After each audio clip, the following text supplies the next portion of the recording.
Ambassador Munir Akram, Pakistan Permanent Representative to the United Nations. Welcome to Al-Arabiya, sir. Thank you, Brother Tala. Thank you. I would like to start by asking you a question on Afghanistan. Does Pakistan have plans to recognize Taliban-led government? Well, we are trying to promote a consensus, especially among the regional countries, the neighbors of Afghanistan, in order to ensure that the government is acceptable to the whole region, so that we can promote, for once, a comprehensive peace and stability in Afghanistan. So hopefully we will develop that consensus. We will all need to be satisfied that the government is inclusive enough, it's responsive to the needs of the people of Afghanistan, and that it is committed to countering terrorism, which is a major concern for the international community.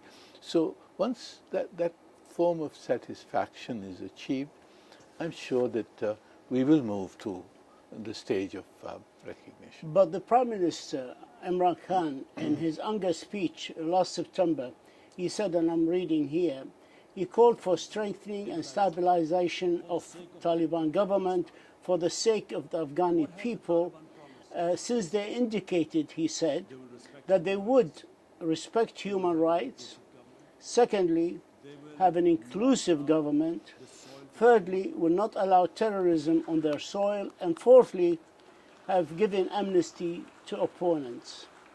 Where are we from realizing all these conditions to have recognition of this government? Well, they have declared amnesty. There has been no bloodletting, no revenge killings they are opening up the economy, and they have allowed girls' education and the women's right to work, although they are working out the practical ways in which all the education institutions can be opened and the women can work. They're already working in the health and the education sector and other sectors. They are trying to make arrangements so that they can work in those sectors and ministries as well. So I think they are moving towards what they have promised, and we hope that once the neighbors and the region is convinced of that we will then be able to move towards accepting them and recognizing them in the international community. The United Nations Credentialing Committee is scheduled to meet this week, and they're looking at the Taliban request for the Afghan seat instead of the previous government. Do you feel that they should be given this seat, since not many countries around the world, not even Pakistan, recognize them yet? Well, I think perhaps their replacement of the previous government at this stage may not happen because, as you said, international recognition has not been accorded as yet. Yes. But there is also the question that we cannot continue to allow a representative from a government which does not exist. But this is a de facto government on the ground, but it's not a recognized government yet. Correct. That is why we have to find a solution which realizes the realities on the ground, and perhaps the best option could be a vacant seat formula, which has been pursued in the past.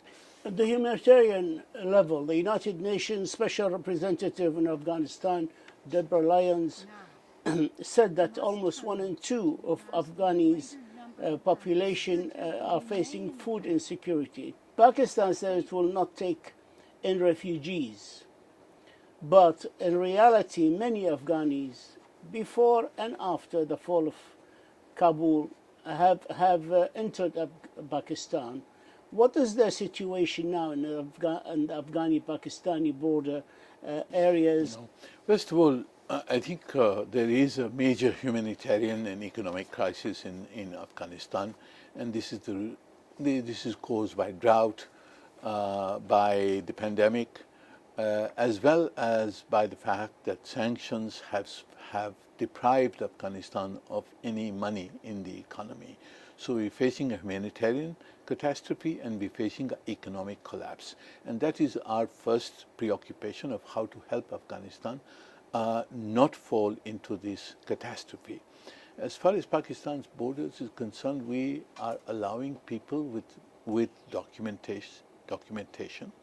We are allowing people who require medical assistance.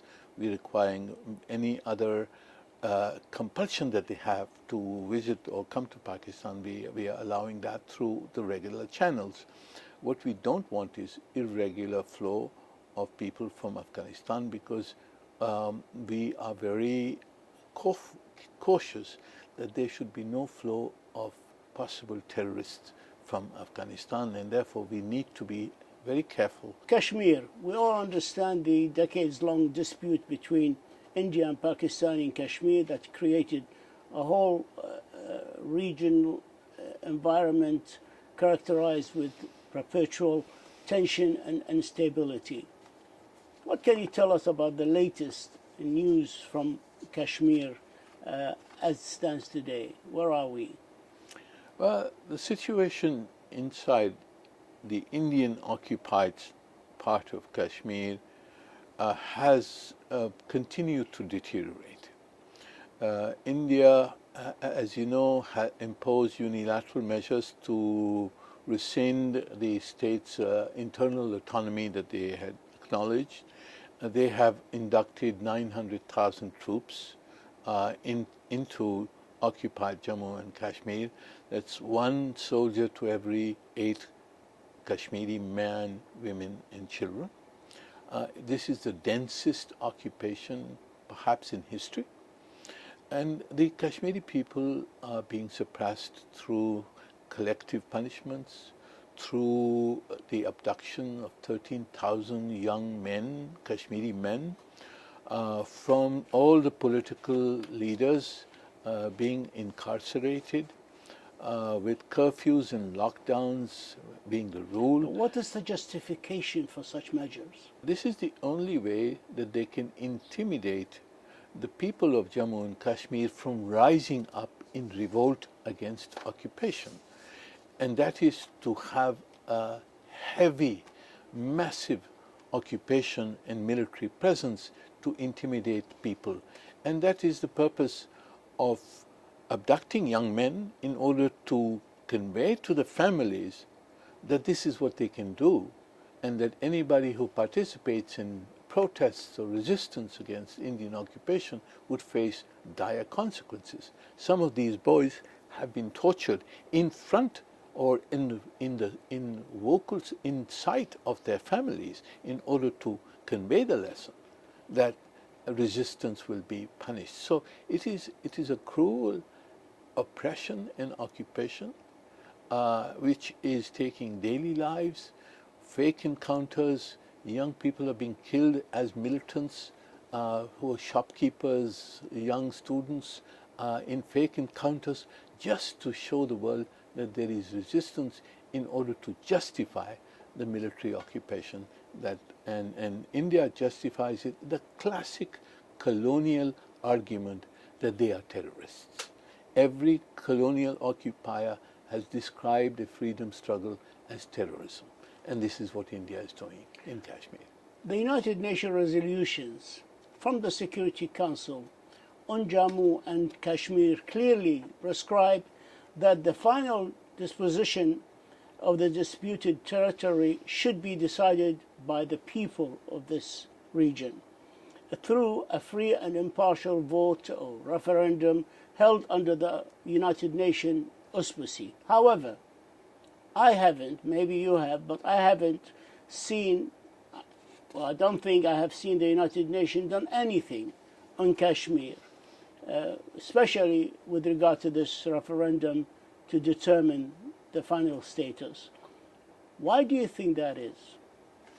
Well, I think this is the reality of international power and power politics. Just as we see that in cases where the interests of a superpower require a solution, they impose a solution. But where it requires that there be no solution, there is no solution. And this is the same in Palestine, and it is the same in Jammu and Kashmir, where the interests of certain major powers are such that they do not wish to impose the resolutions of the Security Council. In other cases where it is in their interest, they do impose those solutions. So it is the double standards of the world and the hypocrisy of power politics which is responsible for the plight of the Kashmiri people, just as it is responsible for the plight of the Palestinian people. What can you tell us about the status of the relations between Pakistan and India? I mean, we noticed last week that the tightly controlled and heavily guarded land border between Pakistan and India was opened to ease the movement of people and goods across the border in Punjab. Is this possible shift towards thawing the relations with India? Well, I think that Pakistan desires good relations with India, and we have tried to do everything possible to build confidence, to ease tensions. But so long as India continues its oppression of the Kashmiri people, massive violations of human rights take place, innocent Kashmiris are being killed, there is obviously going to be a response among the people of Pakistan who do not accept this kind of oppression and human rights violations by India. At the same time, India continues to try to intimidate Pakistan through threats. The Defense Minister of India once again threatened Pakistan with attacks across the border. And we believe that in order to restore a dialogue, to open the way for a negotiated peace between the two countries, India has to stop, first of all, killing Kashmiris. It has to rescind the unilateral measures which it has taken the Kashmiri identity away from them.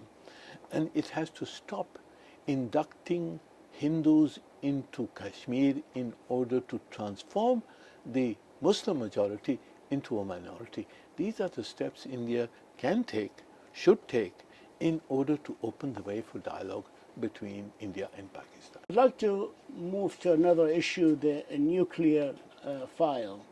The latest report from the International Atomic Agency says your neighbor and our neighbor, Iran, now has 17.7 kilogram of enriched uranium, up to 60% purity, one level below the weapons grade. You need about 20 kilogram of enriched uranium to the right level to make a nuclear head or nuclear bomb. Iranian President Ibrahim Raisi recently said that Iran is capable of building a nuclear weapon in months. Your comment?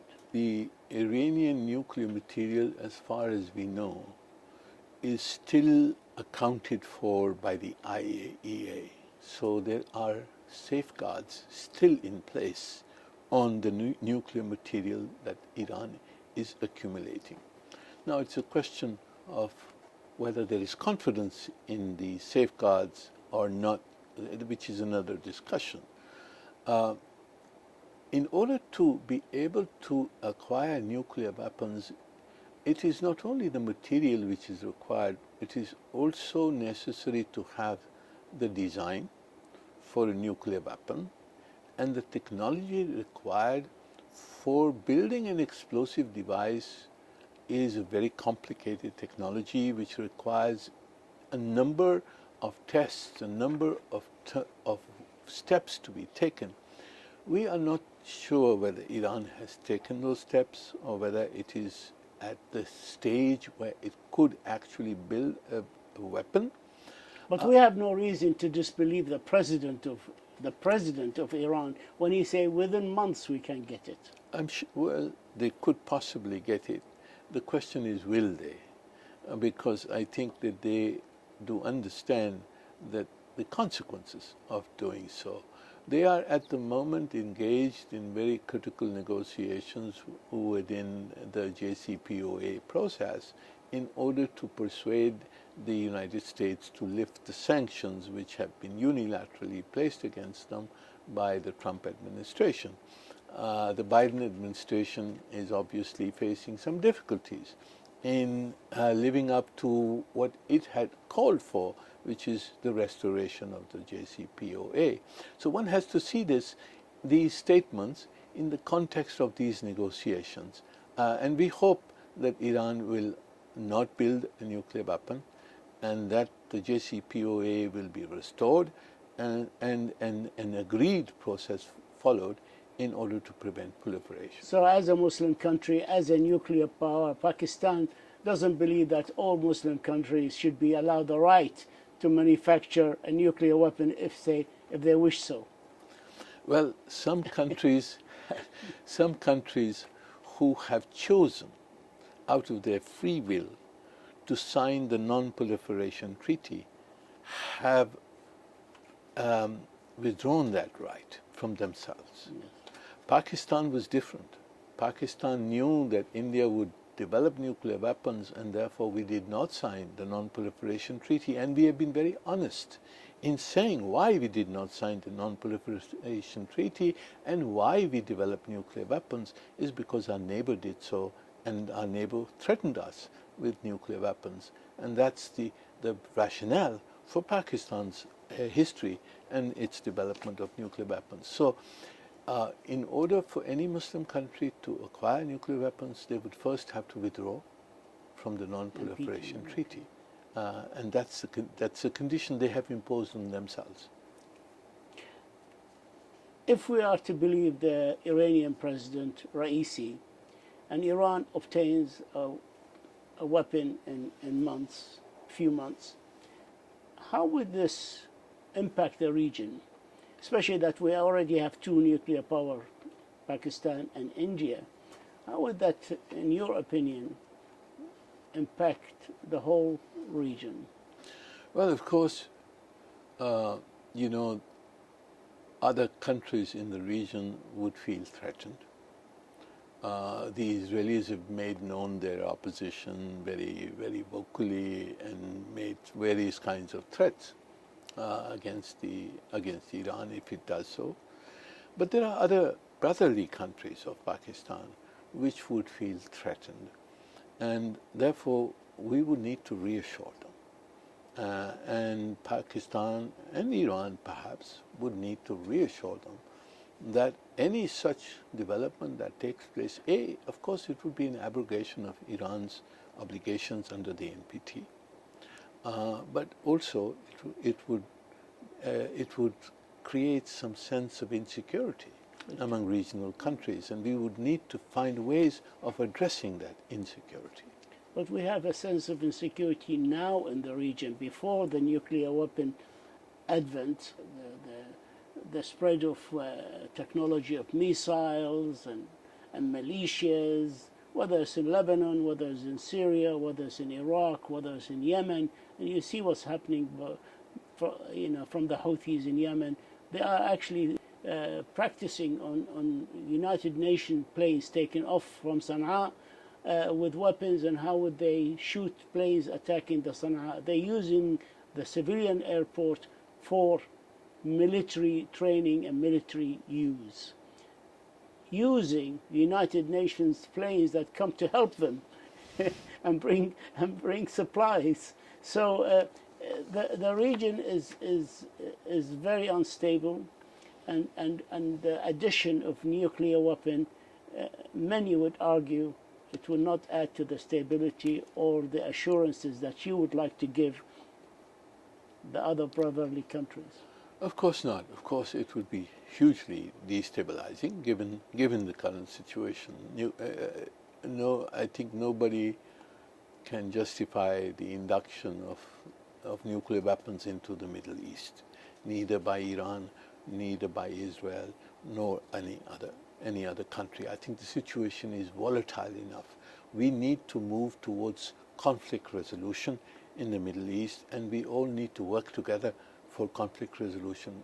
Pakistan has roundly condemned the Houthi irresponsible attacks against Saudi Arabia and other neighbors, and we would certainly call upon all regional countries to stem this tide of violence and to control the irresponsible actions of the Houthis and other militias in the region.